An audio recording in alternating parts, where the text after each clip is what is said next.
Okay, it's recording. Let's get ready. Weeklo. Yep, can you get the door? Sure, who is it? I think it's Carolina. Weeklas. Weeklas? Weeklas. No.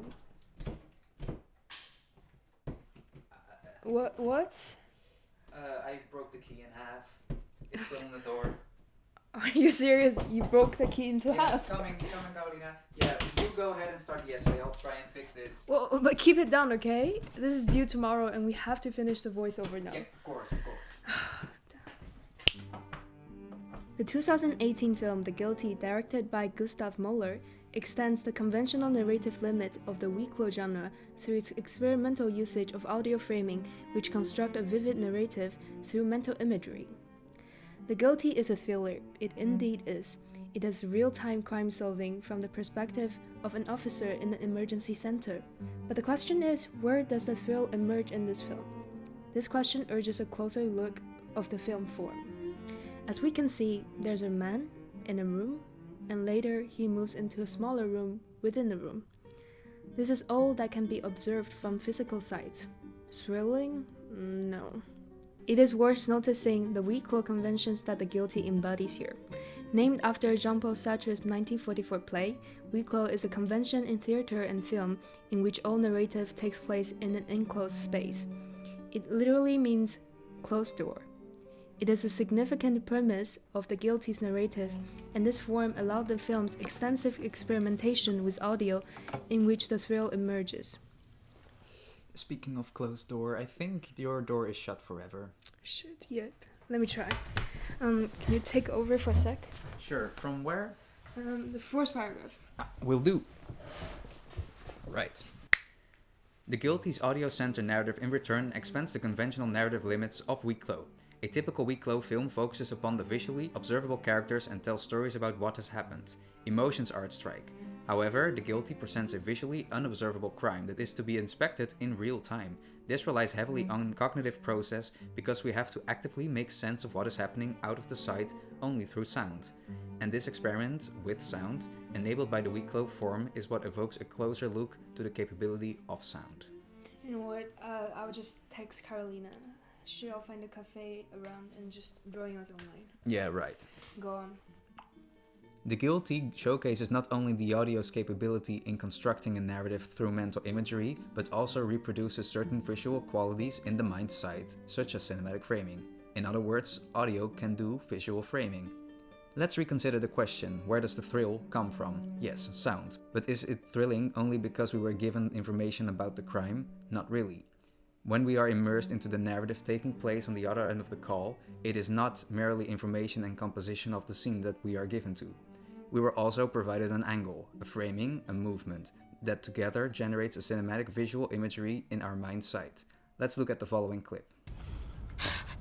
Edgar, han har det fint, ikke? Vil du ikke godt sige til mig snart? Okay, vi tager det helt.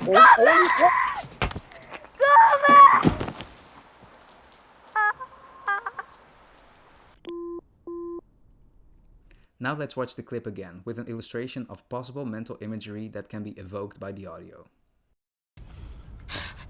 Edgar, han har det fint, ikke? Vil du ikke godt sige til mig snart? Okay, vi tager det helt.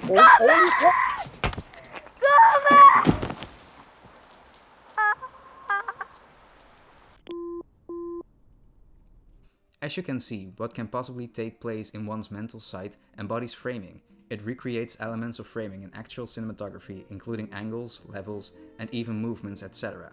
And this is what we call audio framing. We define audio framing as the process of constructing a mental imagery with the specific framings that is analogous to framing in observable visual cinematography.